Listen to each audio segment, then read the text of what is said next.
Senator Nelson, you've worked for the past 2 years to get Alan Gross out of Cuba. He is clearly thrilled to be back on American soil. Do you have any reservations about the prisoner swap that led to his release? Not at all.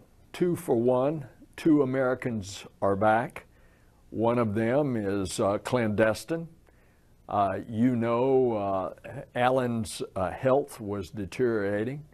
And the question was he going to survive if we didn't get him out? So this is a great day.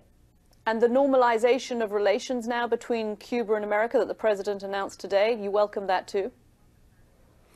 I'm as anti-Castro as any of them, and I support this move. As a matter of fact, I tried to go see Alan Gross in prison, and the Cuban government, the Raul government, would not let me in because I have been vigorously anti-Castro. But this is the right move. It's time to get into the 21st century. It's time to see in our negotiations about whether or not we're going to recognize Cuba if, in fact, Raul is going to start giving freedom to the Cuban people. He's releasing these dissidents that were held. Let's see if he gives freedom of speech and of the press and of freedom of assembly. Let's see if he comes through on what is now implicated that they will.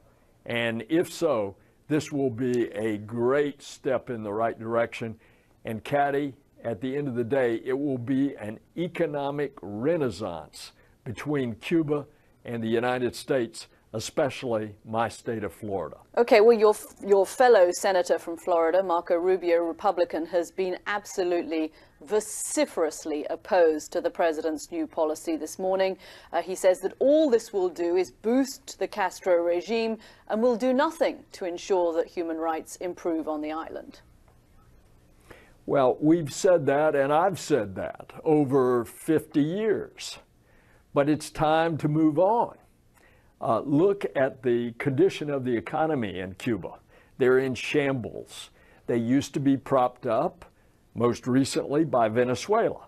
Well, Venezuela is in economic shambles. They're not propping them up.